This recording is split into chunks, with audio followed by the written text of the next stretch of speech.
क्या आपके घर का बजट इस साल बिगड़ने वाला है या वित्त मंत्री की जादुई कैची ने आपकी महंगाई की चिंता को काट दिया है?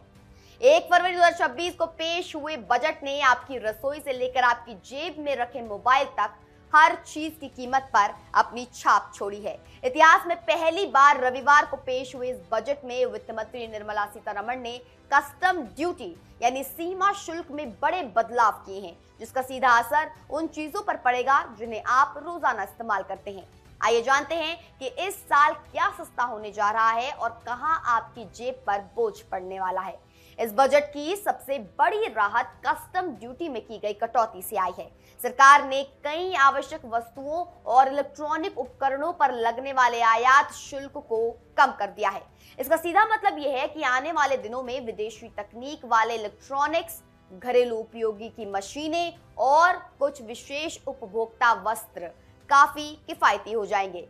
सरकार का मुख्य उद्देश्य ग्राहकों की जेब को राहत देना और बाजार में मांग को फिर से जीवित करना है। अब सामान सस्ता होगा तो लोग खरीदारी ज्यादा करेंगे, जिससे देश की अर्थव्यवस्था के पहिए को रफ्तार मिलेगी। सस्ते होने वाले सामानों की लिस्ट में मोबाइल फोन के पुर्जे, चार्जर और कुछ महत्वपूर्ण दवाओं को रखा गया है। इसके अलावा सोलर पैनल बनाने में इस्तेमाल होने वाले सामानों पर भी ड्यूटी कम की गई है, जिससे अब घर में सोलर बिजली लगवाना आपकी जेब पर कम भारी पड़ेगा।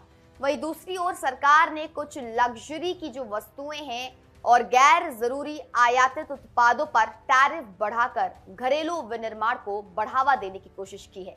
इससे कुछ विदेशी ब्रांडेड सामान महंगे हो सकते हैं, जिसका बोझ मध्यम और उच्च वर्ग की जेब पर पड़ेगा।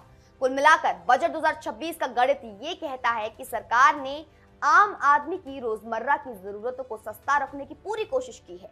कस्टम ड्यूटी घटने से आयातित कच्चा माल सस्ता होगा, जिससे देश में बनने वाली चीजों की कीमतें भी स्थिर रहेंगी। हालांकि कुछ खास सेक्टरों में टैक्स के नए स्लैब और उपकर यानी कि सेस के कारण कुछ चीजें महंगी भी हुई हैं, लेकिन बड़े स्तर पर देखें तो ये बजट खरीदारी और बचत के बीच एक संतुलन बनाने की कोशिश करता नजर आता है।